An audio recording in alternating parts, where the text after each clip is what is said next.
Listo. Vamos en 3, 2, 1.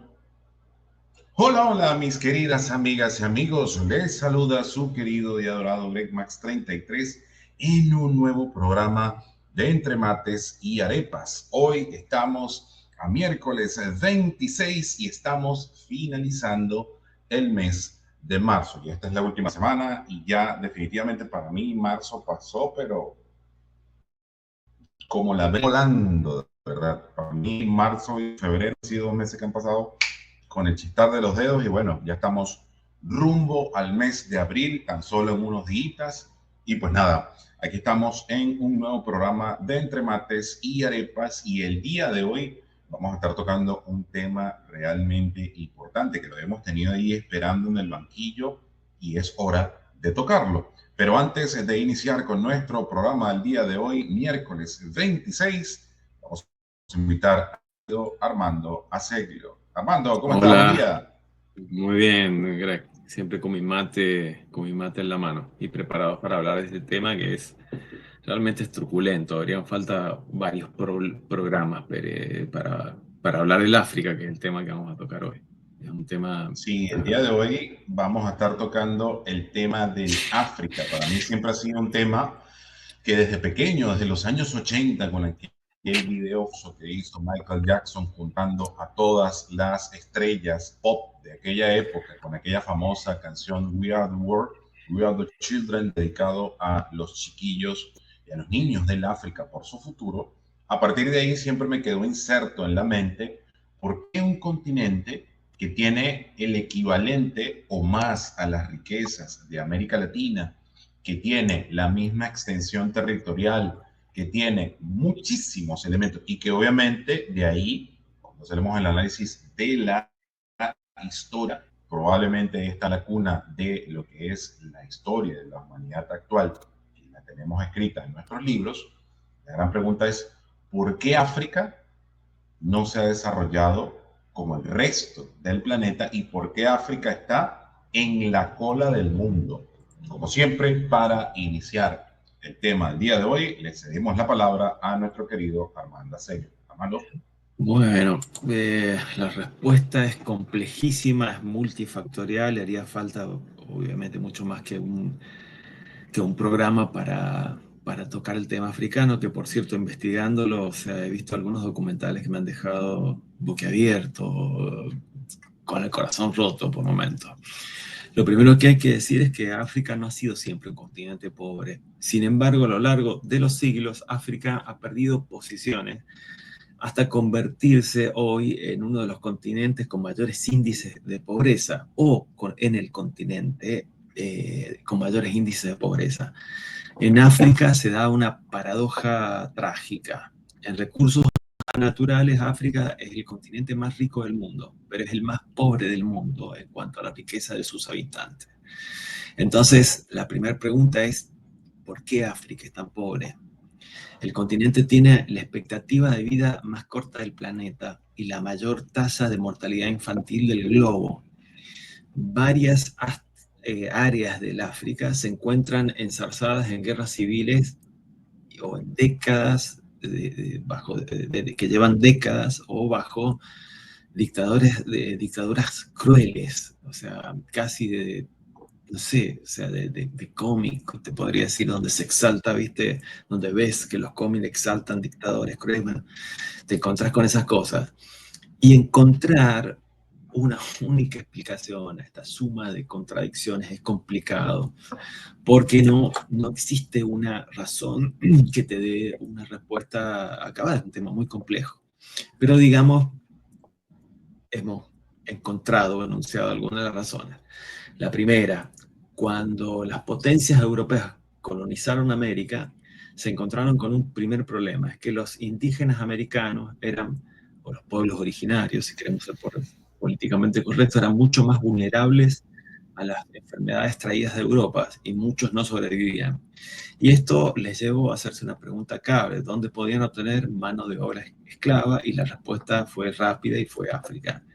Durante siglos, millones de africanos fueron capturados y enviados a América para trabajar en plantaciones y en minas. Los materiales extraídos en América se enviaban a Europa para fabricar productos y estos productos manufacturados se comerciaban en el mundo, incluyendo al África, donde los comerciantes obtenían beneficios con los que compraban más esclavos y repetían este círculo perverso, vicioso y perverso. El tráfico de esclavos tuvo un impacto devastador en África. No solo redujo drásticamente la población, sino que fomentó guerras internas entre reinos africanos, ya que muchos comenzaron a capturar esclavos para venderlos a los europeos. Mientras en Europa los campesinos que dejaban el campo podían convertirse en artesanos o en comerciantes, en África las opciones eran o soldado o esclavo. Y en muchos países, en muchas regiones, hasta el día de hoy, las opciones no se han diversificado mucho más que eso. Entonces, como consecuencia, la región no solo no desarrolló una industria productiva ni un sistema económico sólido, entendiendo por sistema económico lo que actualmente desde nuestra cultura y desde nuestra epistemología lo entendemos. Hay quienes creen que el continente nunca se ha recuperado de la trata de esclavos hasta el día de hoy. Y la correlación, hay estudios estadísticos que demuestran que los países africanos más pobres hoy son aquellos donde se capturaron más esclavos. Es una locura. Número 2, la colonización blanca, fundamentalmente. El hombre blanco no solo dibujó fronteras arbitrarias, y hizo una división política de las fronteras, sino que dentro de estas fronteras arbitrarias políticas encerró tribus que ancestralmente eran rivales. Entonces, a la división artificial le introdujo un conflicto ulterior que es, vas a encerrar dentro de las fronteras a perros y gatos, sino también, amén de hacer esto, y no creo que nada sea casual, y mucho menos, viste, si esa casualidad viene de Europa y de las mentalidades europeas, y qué sé yo, no me quiero poner contra Europa, vos me entendés, sino que también instaló en la dominación, o sea, la dominación en la conciencia africana, y durante siglos impidió la modernización, una modernización política cabal y paulatina del continente. Parte de este legado colonial es el desprecio por lo africano, considerado como inferior por el amo blanco y enseñado en la escuela misma a la población africana. Esto, por una parte, destruyó las formas tradicionales de organización y, por otra, de organización social en la cultura africana, e impidió también que formas modernas de organización superadoras, las califiquemos así, tomaran auge. Eso sí, cuando a Europa o cuando a Occidente le convino, ha acentuado el carácter tribal central de los africanos para impedir la consolidación de movimientos nacionales de liberación o independencia. Al acrecentarse el papel tribal, ha impedido sistemáticamente una necesaria articulación entre grupos sociales más amplios que no estuvieran unidos por vínculos de sangre, que para los africanos muy, muy importante esto para la forma primigenia y cultural de organizarse socialmente y sobrevivir. Número 4, la descolonización. Este es un factor dual. Por una parte tenemos una ola descolonizadora que empieza al final de la Segunda Guerra Mundial y que contribuye con la independencia del continente, pero Europa había dejado tras de sí siglos de dependencia por parte del África. Lo primero fue que salió a la luz fue la inexistencia de una clase política moderna, preparada, lúcida, para enfrentar los problemas de la modernidad, entre comillas. Pero es que incluso de haber tenido una clase política moderna y que eso para afrontar estos problemas, los problemas son tan inconmensurables, tan brutales, tan complejos, que muy probable también hubiesen fracasado. Y por otro lado, el momento en que se produce la mayor parte de la independencia africana fue uno del auge del socialismo y la famosa políticas de sustitución de importaciones. ¿Qué es esto? En las balanzas de pago nosotros tenemos un debe, o sea, es como la libreta de un almacenero, lo que tenemos contra lo que debemos. Entonces, la política de sustitución de importaciones es todo aquello que empezamos a importar y que nos sirve de otros países, lo empezamos a producir en casa. Pero esta política de sustitución de importaciones se mostró un cóctel letal para las aspiraciones africanas porque no lograron no solo la independencia política, sino no lograron la tan ansiada sustitución de los productos, ¿no? La sustitución de los productos. Y al final de toda esta, no sé, esta elipsis, la mayoría de los países africanos solamente ha cambiado de la dominación blanca europea por la dominación de élites locales. Ahora, esto mismo hacía el Imperio Romano, el famoso divide et impera, divide y dominarás, y también entraba en, o sea, a favorecer, o sea, dominaba también a través de las élites locales, esto es inclusive bíblico, ¿no? Número 5, y esto es muy importante, la ausencia de un pasado histórico, o sea, parte de la obra colonial consistió en la destrucción de la memoria colectiva africana, en parte mediante la culturación, esta culturación en la educación y esta negación por lo africano, que también impuso el abandono de las lenguas nativas. En algunas colonias africanas estaba prohibido usar los dialectos locales. Y también se hizo otra cuestión, que fue el asesinato de los ancianos que eran los depositarios de la memoria y de la cultura tribal. No sé si te acordás de una serie, yo me acuerdo que la vi en el 79, se llamaba Raíces, de, Sí, claro. de viste, este tipo, este periodista afrodescendiente, vuelve al África a buscar justamente sus raíces y lo hace gracias a un anciano que era el depositario de la memoria de la tribu y de la familia de donde él provenía. Entonces, si vos anulas la memoria de un pueblo sin saber de dónde vienen, los africanos no la tienen muy cuesta arriba para saber a dónde van. O sea, con el problema adicional que es, sin importar cuántos sean los esfuerzos que hagan, la recuperación de la memoria siempre es un proceso fragmentado, fragmentario e incompleto. O sea, no sé, es bien maquiavélico lo que ha sucedido en África. Después, si querés, o sea, te doy pie para un inserto y seguimos con el análisis de los factores. Yo te digo, vi varios documentales y tuve que parar porque me llenaban de angustia. O sea, un material sobre el Congo, un material sobre los genocidios de Ruanda, ¿viste? Son cosas que vos decís, no puede ser. Y otra vez la pregunta, ¿viste? De John Kenneth Galbraith, ¿no? ¿Quién paga y a quién le conviene? Porque no me vas a decir que esto sucede, lo que sucede en África sucede así al azar, gratuitamente, o no sé. No sé cómo se dicen en algunos cenáculos argentinos, por obra y gracia del Espíritu Santo. O sea, o sea, es un tema álgido, álgido, álgido. Fíjate, sí, es que por eso precisamente lo queríamos tocar en el programa, porque, y yo lo veo desde este punto de vista, yo también tuve la oportunidad de nutrirme un poco, dado lo que he aprendido a lo largo del tiempo también, pero prepararme bien para el programa. Y yo siempre he dicho que el África es un número uno, el laboratorio del mundo, número uno del mundo occidental, que ha hecho desastres en el África, y después de haberme nutrido a profundidad, he llegado a la conclusión de que el África es la granja del mundo occidental. ¿Por qué? Ya tú lo planteaste en la primera parte, pero vamos a ponerlo en un punto de vista simple.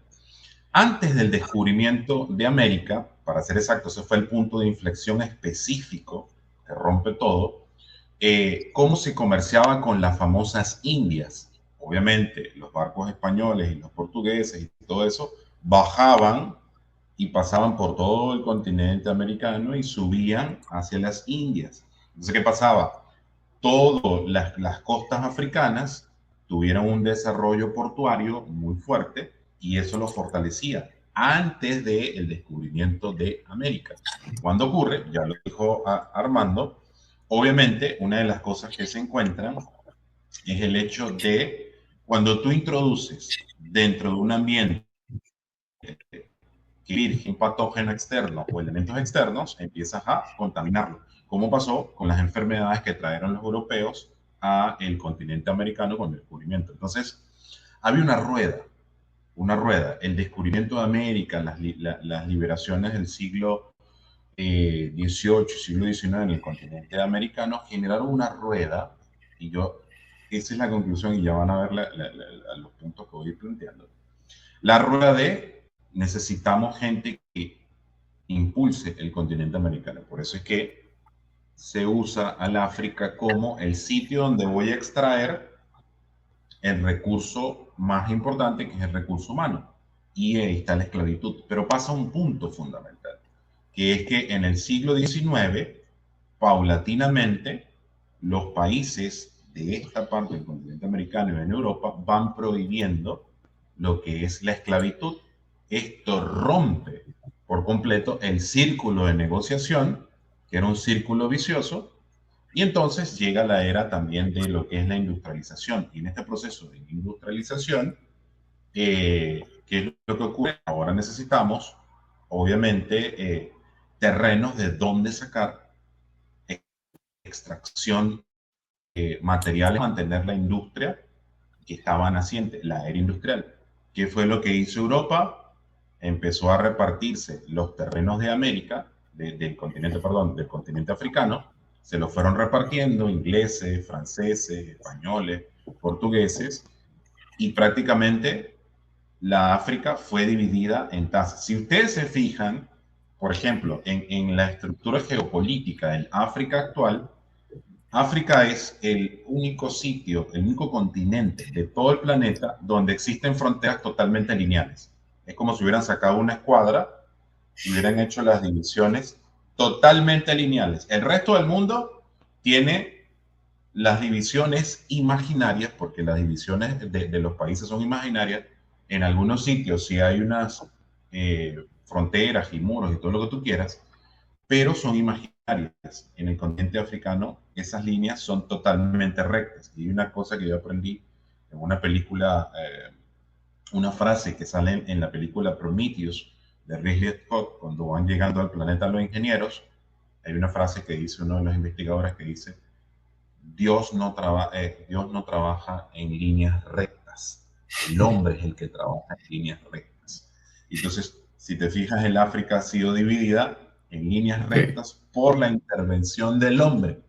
Entonces, esa intervención es lo que genera lo que había planteado Armando, que cuando empieza, después de la Segunda Guerra Mundial, a empezar las liberaciones de los países africanos, ¿qué es lo que ocurrió? Esa división arbitraria partió, como decía Armando, la tribalidad. Y entonces, ¿qué pasa?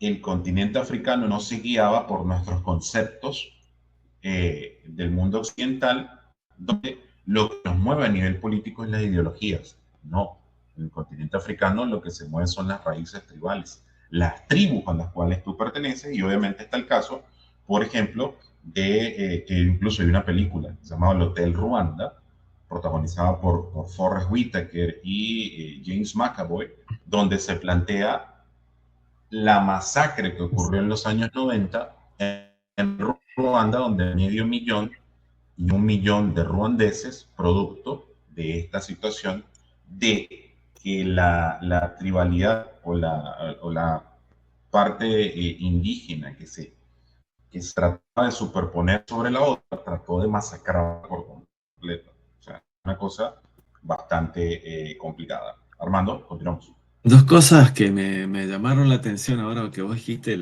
bueno, dos cosas. O sea, está bien, haces la frontera, o sea, la dividís, viste, con líneas rectas, como vos decís, es correcto lo que decís, pero es como si Occidente hubiera dicho, ¿querés ser libre? Entre comillas, bueno, te doy la liberación, pero amén de esta artificialidad de la división política, te dejo un regalo envenenado dentro que son tribus rivales, que es como que estar apostando a que el conflicto sí o sí explote siempre. Usted está condenándote a una guerra perpetua ¿entendés? De la cual no vas a poder salir nunca.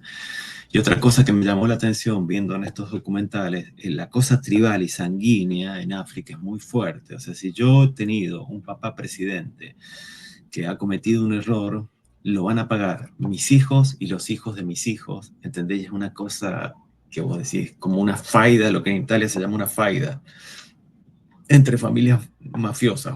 Lo uso a nivel gráfico, no porque sea realmente así, pero me llamó, desde mi punto de vista, poderosamente la atención a eso, ¿entendés? O sea, de que la culpa sea la expiación de la culpa, usando una expresión, sea generacional.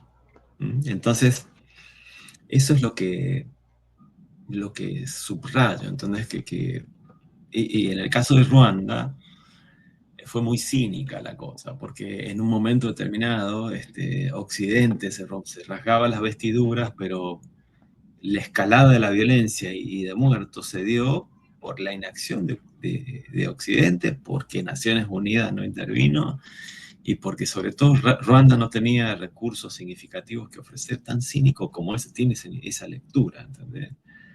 Eh, donde si querías vos, eras un ruandés, eran los Hutus contra los Tutsi. No me acuerdo quién masacró a quién, pero si querías te podías comprar una muerte rápida pagando la bala que te iba a matar. Así no te mataban a machetazos. O sea, viendo, viste, Y por punta de informándose. machetazos, esa parte es importante. Ese millón de personas fue matada a punta de machetazos. Fíjate No, lo es cruel de la situación. una locura, una locura. Mira, pasamos al factor sexto, o sea, o sea, del por qué África, son los malos, la sucesión de malos gobiernos. Aquí empezamos a salir del legado, este perverso legado colonial, para adentrarnos en la propia responsabilidad de los africanos. O sea, una vez alcanzada la independencia, los mismos africanos han demostrado ser incapaces para establecer instituciones políticas que les permitan vivir libres, prósperamente y en forma estable. Las dictaduras del continente han como competido entre sí para ver cuál era más sanguinaria que la otra, o sea, junto con la voracidad para absorber recursos para el uso de las diversas camarillas que están en el poder, que se van desplazando unas a otras en forma constante y sanguinaria. Incluso donde hay democracia, las élites políticas se muestran con con mucha frecuencia tanto o más corruptas que las dictaduras, robando la ayuda internacional o de los propios recursos a los pueblos. Como séptimo factor es la educación, que en muchos casos no es la adecuada al contexto africano. Y en otros casos, incluso cuando existe una educación razonablemente adecuada al contexto, los niños se ven obligados a abandonar la escuela debido a la pobreza. Y así el círculo vicioso vuelve a empezar. O sea, los niños dejan la educación para llevar dinero a sus casas y con eso, o sea, no solo se hacen más pobres, sino que se aseguran la perpetuación de la pobreza a través de la falta de educación. En otros lugares del África simplemente no hay maestros capaces de dotar a sus estudiantes con habilidades que necesitan para salir de la pobreza en África, en un tipo de pobreza muy particular. Número 8. La infraestructura agrícola tiene una infraestructura agrícola inadecuada. África posee el 20% de la tierra cultivable a nivel mundial, pero solo produce el 4% de los vegetales y el 15% de las frutas que se exportan en el mundo. Y esto se debe a una inadecuada infraestructura agrícola que se combina en ciertas partes con una guerra para mantener a los agricultores lejos del campo. Y otra vez, o sea, ¿quién paga y a quién le conviene? ¿Entendés? ¿Por qué no se la dota a África de la infraestructura en el siglo XXI? ¿Por qué África está infradotada de una estructura agrícola que le permita un desarrollo sostenible a lo largo del tiempo? La ausencia de una infraestructura agrícola general impide la producción de que la tierra sea productiva. Por ejemplo, la falta de caminos hace imposible en muchos casos el transporte de los productos al mercado o a los puertos. De otro modo, la producción africana de granos, de frutas, de hortalizas sería equivalente a la quinta parte de los suelos cultivables a escala planetaria. Número 9, es el hambre. Como consecuencia de lo anterior, o sea, de la falta de una infraestructura agrícola, ninguna otra región del mundo tiene una seguridad alimentaria tan vulnerable como África.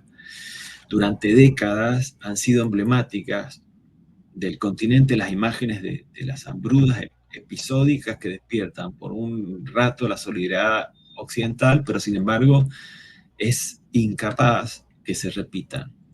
Número 10, la salud. De nuevo asociamos a África con enfermedades apocalípticas como el ébola, el SIDA, sin caer en cuenta que parte de esta situación es un legado occidental y en otro caso las recurrentes epidemias son el resultado de una expansión de actividades humanas hacia la naturaleza. ¿Te acuerdas que lo hablamos en el capítulo de ecología?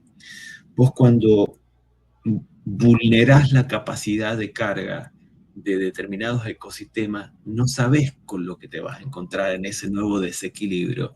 Y capaz que vulnerando un sistema que está naturalmente en equilibrio, introducís por acción del hombre, o sea, por acción antropógena, vulnerás ese equilibrio, es como tocar una caja de Pandora, ¿entendés? Y no sabes qué tipo de enfermedad, virus o qué sé yo, podés llegar a despertar y te puede llegar a diezmar. El África subsahariana es una de las regiones del planeta con las tasas más altas de infecciones de HIV del mundo.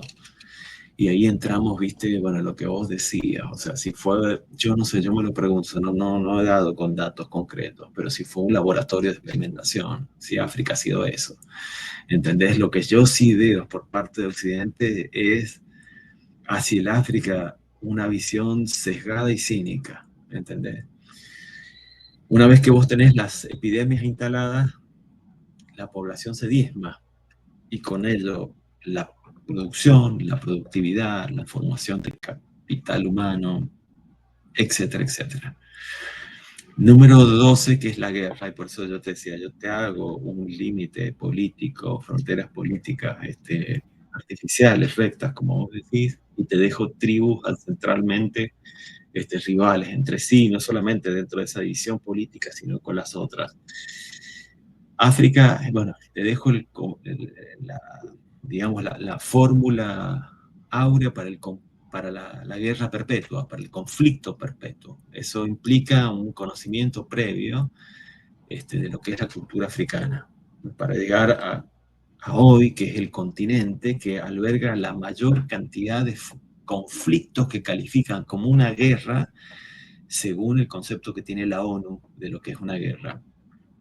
Las guerras causan desplazados, una condición de la que el continente en conjunto también es un líder global, y junto a los desplazados está la conformación de milicias de niños, soldados niños, y es otra cosa muy loca. O sea, no pude terminar de ver el documental sobre los niños soldados, ¿crees? O sea, o sea, yo soy padre, ¿viste? Y no podés ver algunas cosas con indiferencia o como si estuvieras viendo un insecto en un portaobjeto, ¿viste? No pude terminar de ver el documental de niños soldados. Es el continente que más niños soldados tiene en el mundo, ¿entendés? Es casi el continente donde se inventa este concepto de niños soldados, aunque viene del siglo XIX, que nosotros tenemos un prócer acá que es San Martín, el general José de San Martín, que con 13 años pelea en una batalla de Jaén.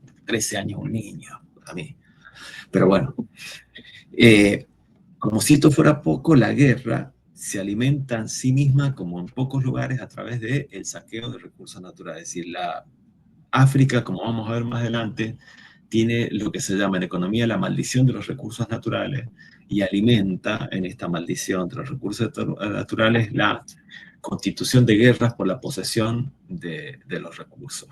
¿Entendés? Bandas armadas que compiten entre sí, se matan entre sí para ver quién tiene el dominio de las minas de diamantes, las cuestiones de esmeralda, del oro, y ahora en Congo están las tierras raras, están los independentistas de Katanga contra otra fracción, y la explotación de tierras raras y del coltran, que se usa para...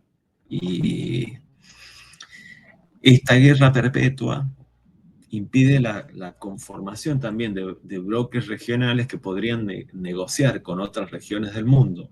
En esto, por ejemplo, Congo tiene una situación privilegiada para lograr una mayor fortaleza, digamos, el poder de negociación, y no es así, porque la guerra no es solamente causada por estas rivalidades africanas, sino también por el legado colonial y por intereses foráneos al continente.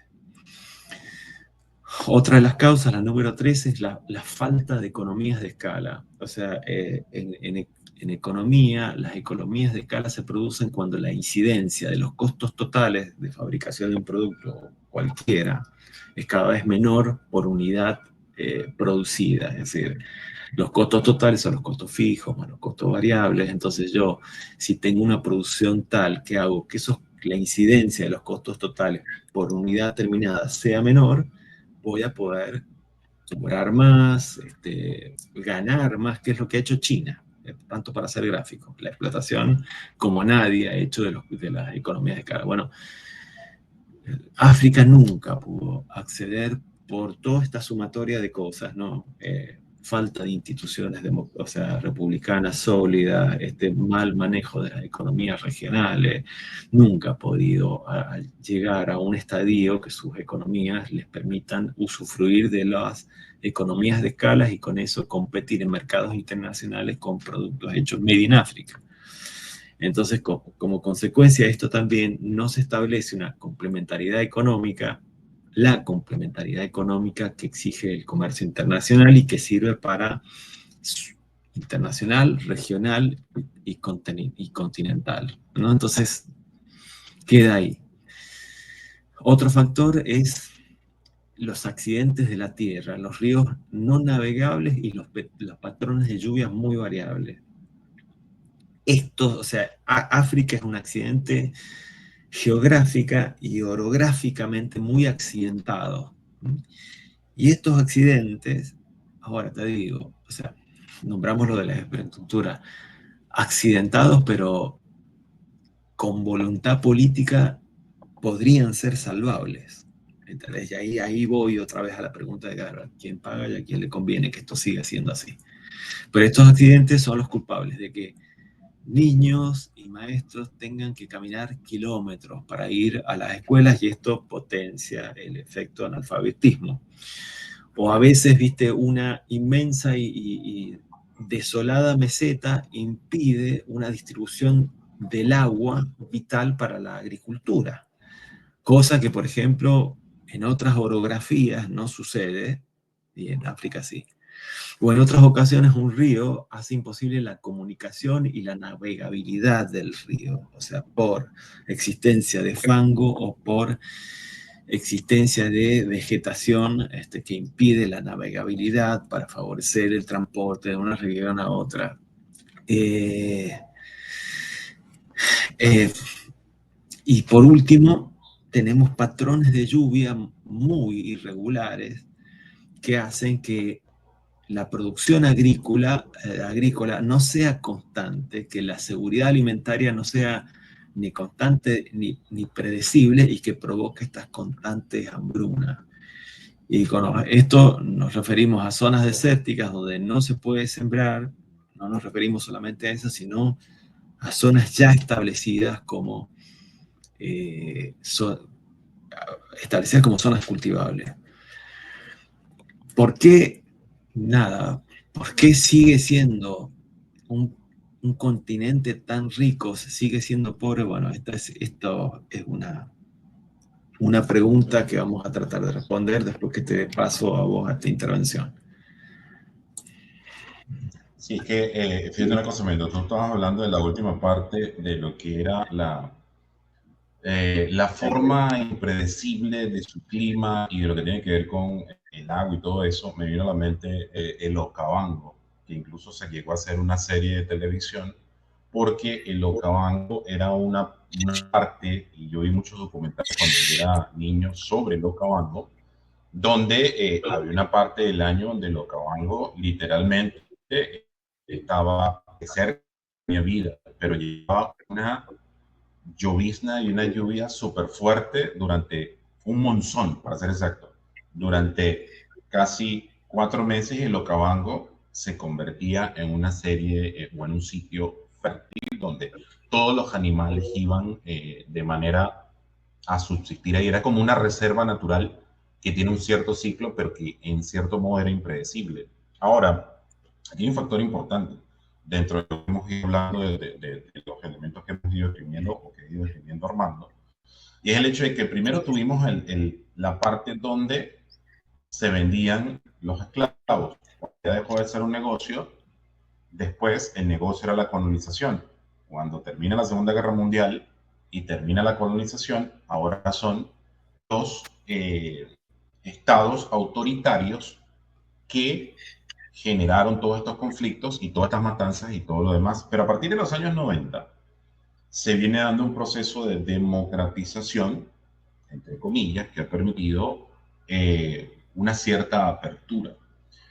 ¿Por qué lo traigo a colación? Porque una de las cosas que han hecho los gobiernos autoritarios y socialistas, porque la gran mayoría de los gobiernos, incluso un caso muy específico donde intervino Cuba con el caso de Angola durante creo que fue en los 60, para ser exacto, con su intervención.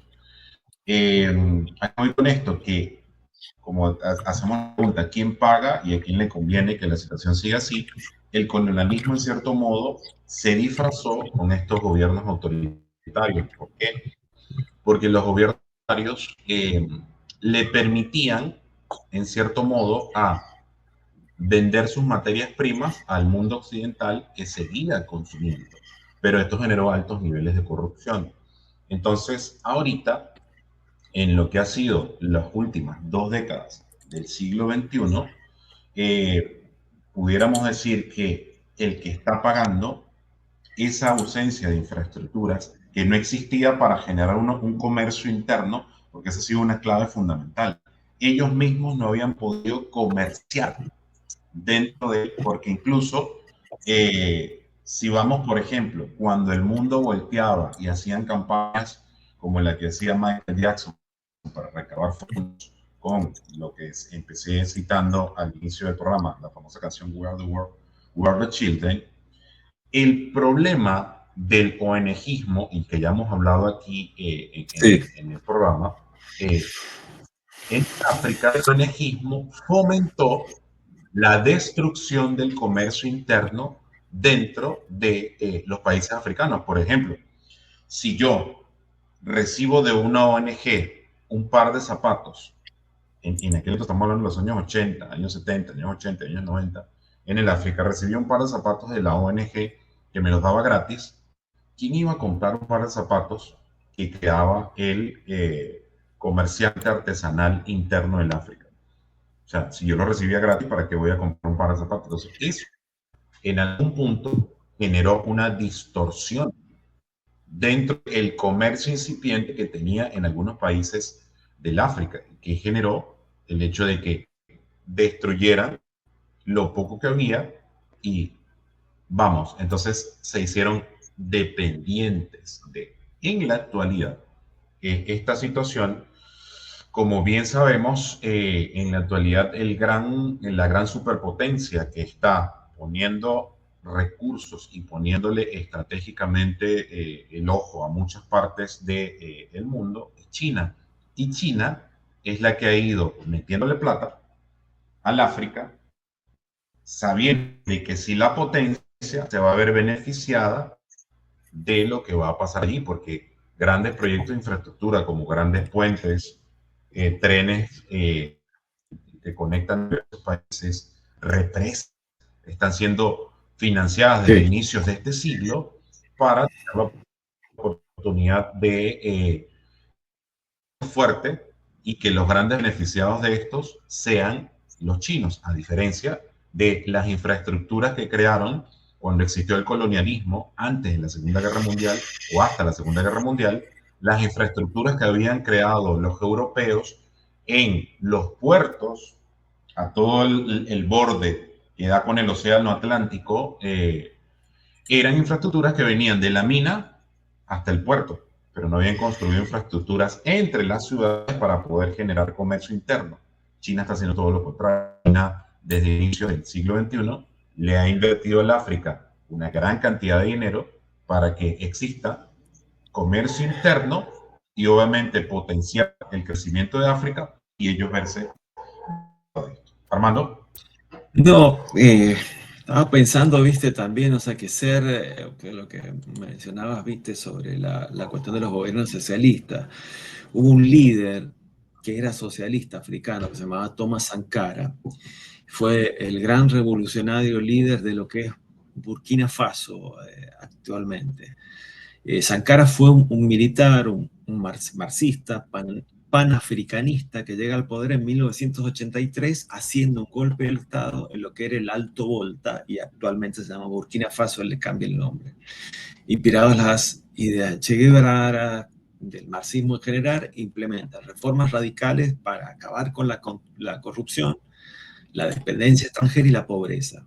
Le cambia el nombre al país, pretende lograr una independencia económica, una lucha contra la corrupción, pero muy, muy precisa, muy quirúrgica, exalta el feminismo y los derechos de la mujer, exalta el ecologismo. ¿Y cómo termina?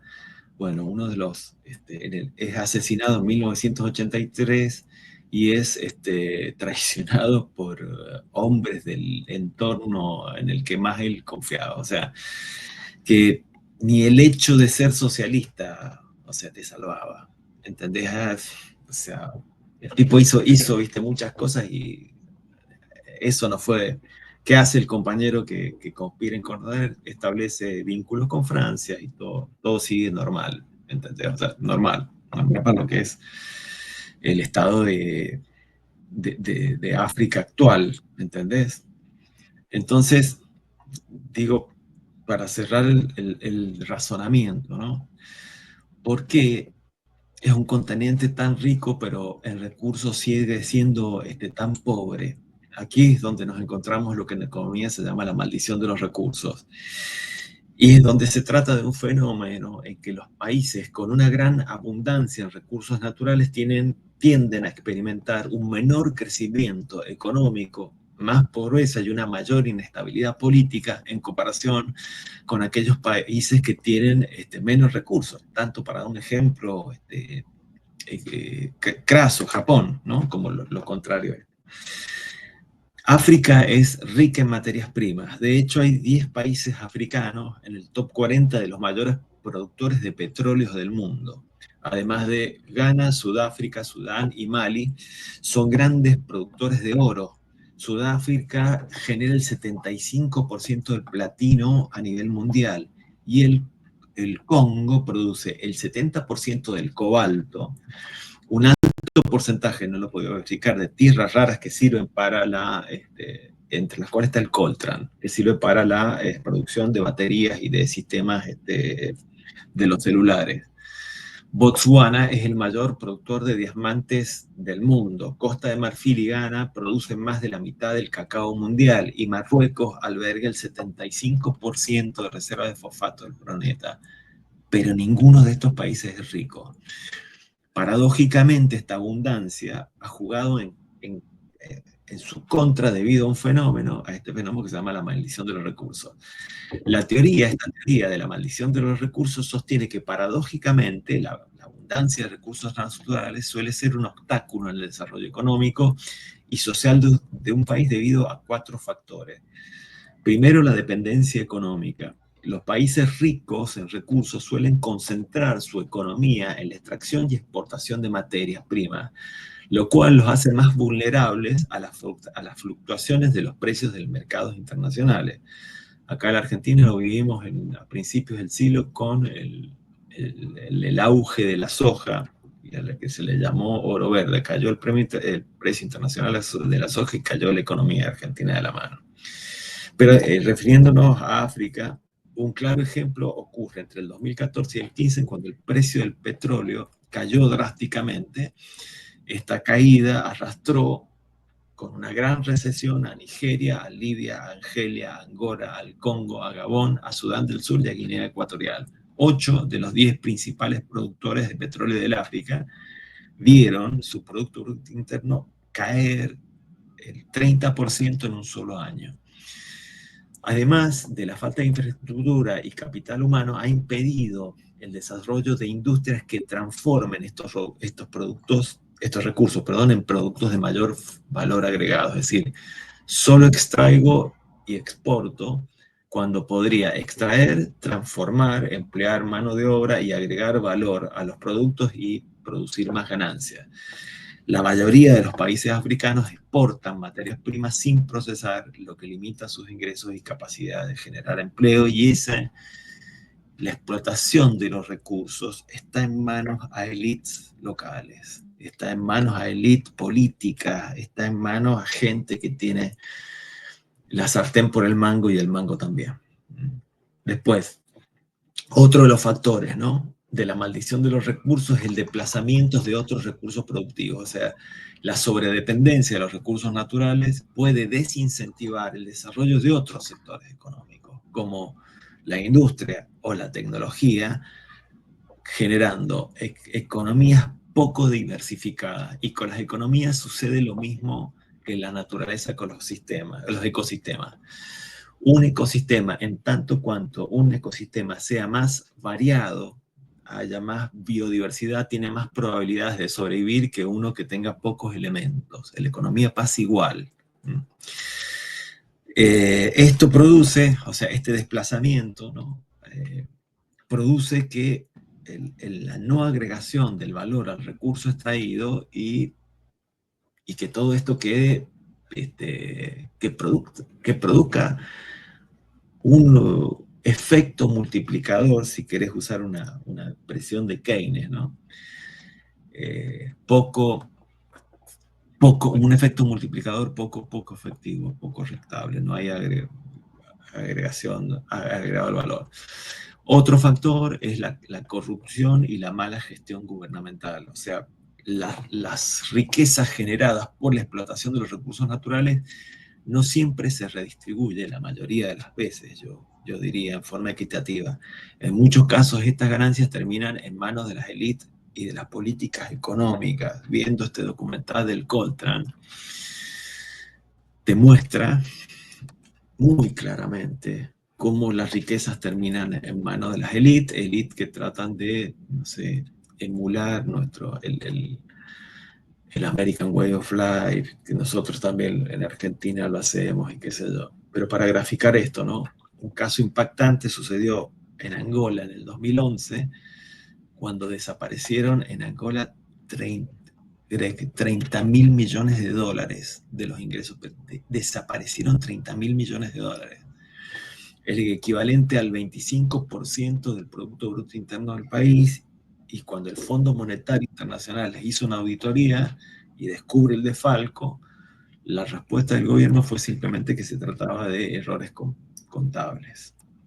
Otro de los factores es una alta tasa de natalidad y de crecimiento poblacional. O sea, la falta de acceso a anticonceptivos, la cultura también africana y la baja educación de las mujeres y la cultura, como te dije, de tener muchos hijos, ha llegado a que África tenga una de las tasas de fertilidad más altas del mundo.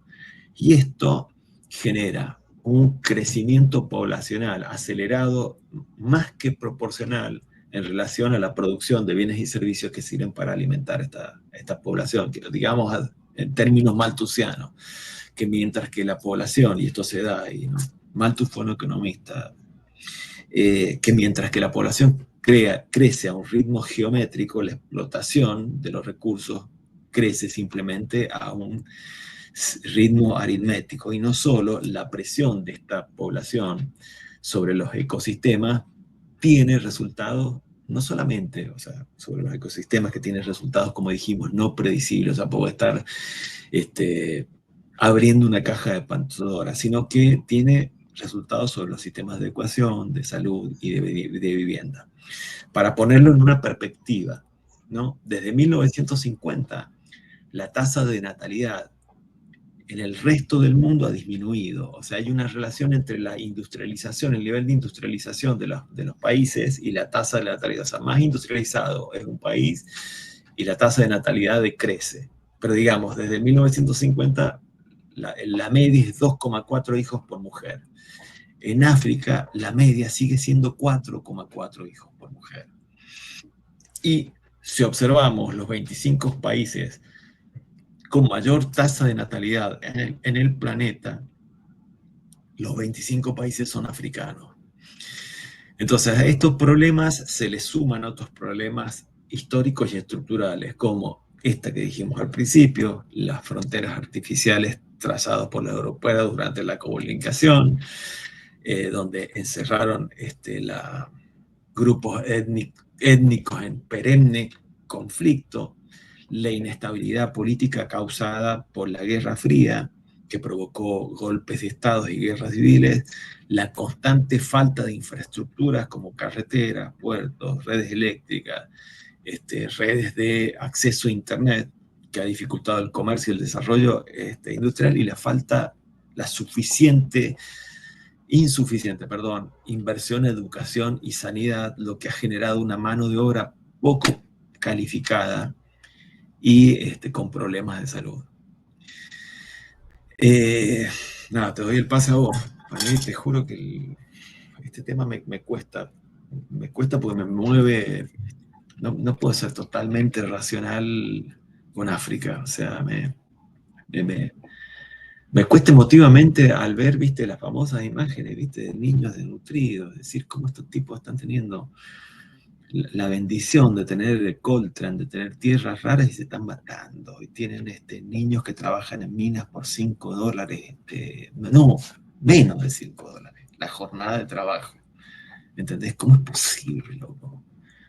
¿Cómo es posible que se ensalce a un señor de la guerra, viste, estos señores de la guerra que tienen el control del territorio como si fuera, así literalmente, Moisés en la Biblia, boludo? O sea, no lo puedo entender.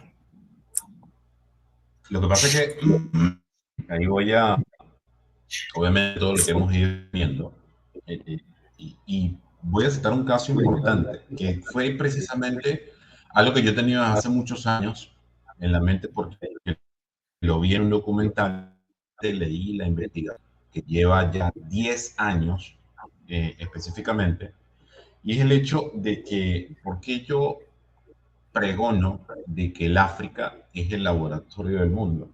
Obviamente sabemos que en los años 80, cuando se hizo presente lo que era la famosa epidemia del siglo XX, que fue el VIH o el HIV, el virus de inmunodeficiencia adquirida humana, el África, en la actualidad, según datos de la misma ONU, prácticamente el 51% de las mujeres en el África, el 51% tienen el VIH. Hay una parte específicamente en Nairobi donde está la investigación, que fue la que me llevó a mí a proponerle a Armando a hacer este programa, donde las prostitutas de Nairobi tienen resistencia e inmunidad natural al VIH. Y la razón por la que son inmunes al VIH es porque tienen que mantener una alta, por así decirlo, alta frecuencia de mantener relaciones sexuales con personas que tienen el VIH. O sea que estas prostitutas lo que las hace, y esta investigación tiene una década, yo la leí hace muchos años y me di cuenta que recientemente la investigación ya lleva más de 10 años y target que tienen son más de 400, para ser exacto, 428 prostitutas que las han ido avanzando durante todos estos años. Y la característica fundamental es que cuando ellas dejan de tener relaciones sexuales y dejan de estar expuestas ante el VIH, simplemente lo contraen, o sea, dejan de tener la resistencia. Esto te lleva a pensar de que a quién le conviene realmente llevar una investigación donde hay personas inmunes o superinmunes ante lo que ha sido la pandemia o la epidemia, perdón, del siglo XX que se ha trasladado al siglo XXI. Esa es una gran pregunta que habría que responder, pero Vos sabés ya que yo, sabemos. no, que Te escucho, te escucho. pertenezco a la generación, yo viví, viste, eso, o sea, yo soy lo suficientemente viejo, viste, como para, yo viví el terror de lo que era vivir una sexualidad libre, o más o menos libre, o más o menos, qué sé yo, era un terror, Greg. O sea, no sabías cómo podías terminar. Yo tengo amigos homosexuales, lesbianas y heterosexuales, lesbianas menos, pero que murieron de VIH, y heterosexuales también. O sea, amigos de mi círculo cercano, o sea, era de terror. Y las muertes de ellos, o sea, fueron de terror, literalmente de terror. Esa es la muerte que yo viví. El VIH fue algo, no sé, ¿viste? Entramos en el campo de la conspiranoia, ¿viste? Dicen que fue una enfermedad, o sea, está la teoría de los que proponen esto que yo te digo. O sea, si vos vulnerás la capacidad de carga de un ecosistema complejo, y África los tiene, podés, la teoría de la caja de Pandora, ¿entendés? Podés liberar un virus del cual no sabés lo que está sucediendo ahora, ¿viste? Con el deshielo de la Antártida.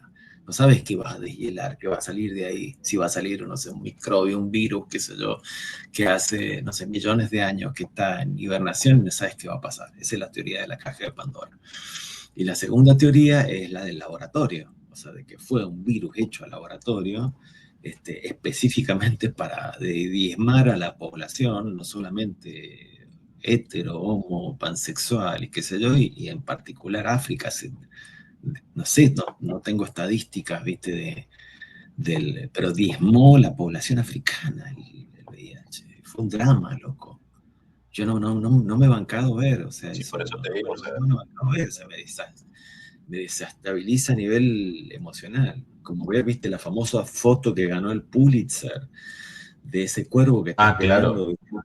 Claro, boludo, o sea, ¿entendés? El tipo que gana el Pulitzer con esa foto, después se suicida. O sea, se África suicidó, por luz. correcto, porque no, Sí, ¿cómo no te vas? O sea, ¿cómo puedes ver un documental, viste, sobre los niños sufriendo, los niños trabajando, o sea, en las minas de Coltrane, y vas a quedar como indiferente, ¿entendés? No podés quedar indiferente. Y ves las élites, es correcto. claro, ves las élites, que no, a ver, yo no, ves las élites tomando champán, comiendo caviar, fumando habana, y decís, wow, qué sé yo. Lo mismo se produce acá, no sé, es extrapolable a cualquier parte, pero África sí, a mí me moviliza mucho. O sea, yo me acuerdo también, viví en Italia cuando sucede lo de Ruanda, y no sé, me llegaba de primera mano estas locuras, viste, de que el que podía pagarse una muerte rápida, pagaba para que te dieran un balazo en la cabeza y no te mataran a machetazos, te quedas así. O sea, decís que si esto no es el infierno en la tierra, decime que lo que, Es una cuestión. qué es. Sí, es que fíjate una cosa, y ya con esto ya estamos cerca de la hora para ir cerrando el programa. Eh, Cuando tú analizas todo lo que ha pasado, yo creo que es una cuestión, o sea, y lo voy a decir desde el punto de vista espiritual, yo creo que tiene que ver con una cuestión de karma, que tiene que ver con una cuestión de pago de elementos kármicos, porque no hay otra explicación. Porque si tú te pones a ver al final, hay una declaración universal de los derechos humanos donde todos somos iguales y tenemos la vida, tenemos derecho a la libertad, tenemos derecho a desarrollarnos de manera plena. Pero en África, eso, después de la reunificación y la creación de la Unión Africana, a partir, si mal no recuerdo, inicio de este siglo, 2000, 2001, es donde apenas están impulsando lo que es el hecho de esta declaración, donde el derecho a la vida es algo importante. Y yo en cierto modo, haciendo la investigación a profundidad, yo eh, creo que sí hay una esperanza muy remota de que el África pueda tener un continente próspero. ¿Por qué? Porque si nos ponemos a ver ahorita, por ejemplo, el 40% en la actualidad, y esas son estadísticas de la ONU, el 40% de la población africana son niños menores de 15 años.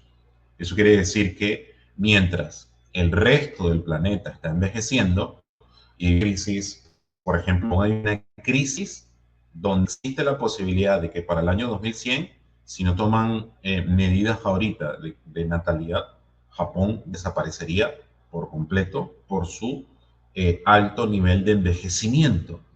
Caso contrario a el África, que se estima que para el año 2050 llegue a 3.000 millones de personas, el doble de lo que hay ahorita en la India y el doble de lo que hay en China, en todo el continente africano. Y obviamente con la intervención de China,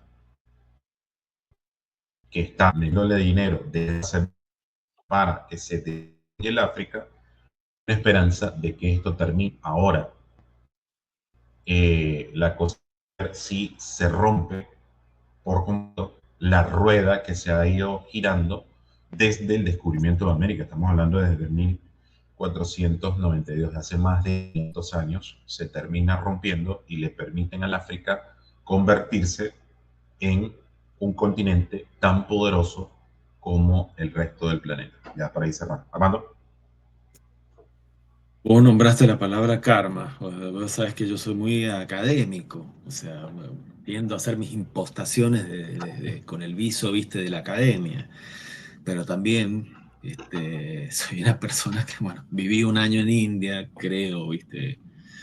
Bueno, la palabra karma en sánscrito quiere decir acción, ¿entendés? Es la consecuencia, bueno, para cerrar, o sea, ves Europa ahora con problemas de inmigración africana. Bueno, este es el karma que generaste, loco. O sea, tiene muchos niveles de lectura eso. También entra, viste, quién paga y a quién le Claro, conviene. La pregunta de Galbraith, o sea, está.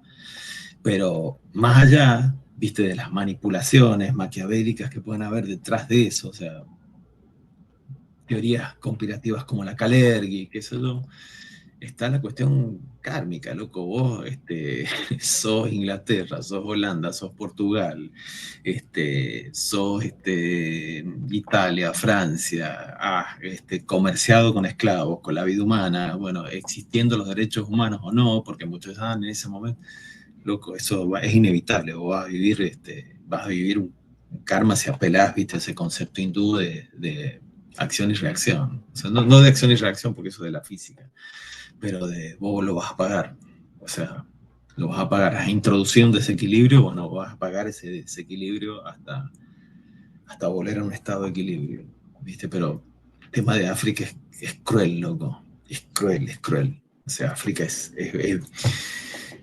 una herida abierta, ¿entendés?